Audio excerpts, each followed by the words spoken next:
Welcome back. Well, Chief Wazirike, the governors, they have several meetings. I think at the time they even invited Nnamdi Kanu for that meeting, but I'm not sure he turned up. And I don't think any state governor wants an ungovernable scenario in their states. Do these young people, do the youths listen to those authorities in terms of how to proceed with this kind of grievances when they have one?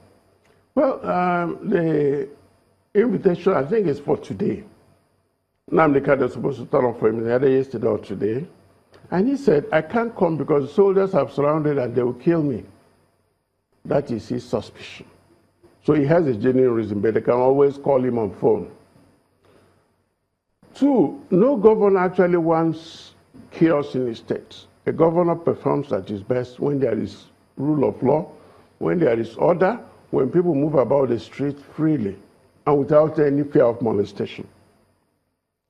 Then on the issue of whether the young boys and young girls actually listen to us, the elders, from the pictures you have seen, most of those young people are between 18 and 27. Now, those who were born after the war are 47 years old today. If the person is a man and the person married at 25 and probably had children immediately, his children will be among those shouting, referendum, referendum. That is the nature, that is the reality on ground. That most of those people you see there never knew what the war was. Even their own parents never knew what the war was. What they heard of Biafra is what others told them. And most of them are living witnesses to what is going on. You ask them in primary school, they have to score higher in order to get admission. In the university, you have to really struggle. Not that you're not brilliant, you're very brilliant. When it comes to employment, you are discriminated against. When there is promotion, you're pushed aside. Let's talk about the restructuring. Oh, hold on. Before, NNPC just released the list of management. How many came from the Southeast? 0. South, 2. But did you see the comments that they said, no, that's not the entire list or the full list? I saw the fact list they brought. That fact list even had the name of a governorship candidate in 2015. In other words, that's a 2014 list, not 2017. So if you're a young man, you see this, won't it allow you get crazy? But in addressing these issues and trying to see that normalcy is restored fully, the APC says that they are looking at 12 points that will be deliberated on in terms of restructuring, some of which are some of the things that Nnamdi Kanu is asking for. If the APC is able to get through, do you see the APC to start with getting through and restructuring before 2019? Because the Yorubas have asked in their Ibadan declaration, restructure before 2019. The northern governors are asking for peace and unity, just so that normalcy is restored in the country. What do you think? Do you think the APC will be able to carry out this restructuring plan, 12-point agenda?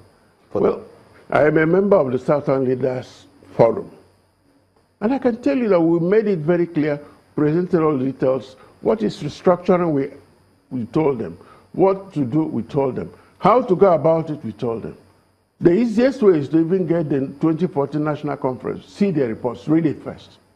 By the time you read it, you know that the whole thing is as simple as ABC.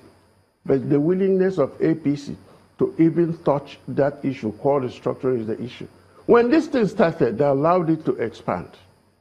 They allowed it to escalate. Clamor for restructuring has always been there.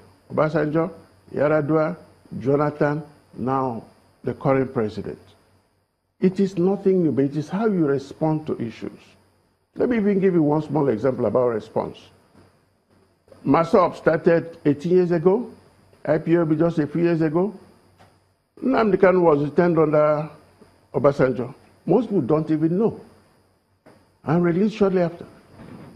So, but once they arrest, you ask them why. They release the person. But this is the first time they went with force and arms to go and grab. Nnamdi Kanu's arrest was a mistake from the beginning. And his rearrest will be a disaster. Because this country is like any other village in the world. This country. No, Anything that happens here, we know. If you go through due process, why did you say it would be? Now, let me tell you how he was arrested. He arrived in Nigeria, 2015, December, through the airport. They went to his hotel, broke everywhere, grabbed him, took him to court. But the matter is in court now. Hold on now. Before they took him to court, we were asking why. They said we saw 2 passports. They finally charged with treason. Well, you know the rest is still open. Yeah. But whether APC will have the willpower to go ahead and embrace restructuring, I doubt. Right now, they're talking of free election.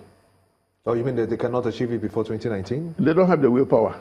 But the government is to continue. If they don't achieve it before 2019, they still have time. If they have a willpower. Any other government that comes in, or if they are retained, no. They still have the time to restructure. The willingness to do an action is what is most important.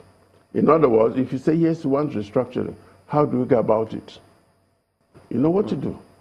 If you don't know how to go about it, you keep telling the people, we'll go back to you, we'll talk about it, we'll think. But when we get there... Let's wind down with this, because if, assuming they withdraw the 82 division, there are those who still think there is no guarantee that he will stop his agitation, because many now think, look, they don't even exactly know what he wants exactly. I will answer you. Nnamdi Kanu has never hidden what he wants. He says a referendum for the people to decide what they want to do. That referendum is what some people are against. Even in Igbo land, not everybody is in support. That referendum is all he's asking for. And what was the situation before the soldiers descended on Abia State? People will go back there, pick up their losses, and continue their life. And they will continue demanding for a referendum until somebody says, okay, decide. If a referendum is held today, it may even be a vote against what Nnamdi Kanu stands for. But to go with force and arms to stop somebody doing his hand like this is going too far. Chief Godwin Waziruke is a legal practitioner and the past president of Aka Ikenga, also a member of the, not just concluded, the national conference that held some years ago. Thank you for coming on this morning. We'll be back in a moment. Do join us again. Thank you very much.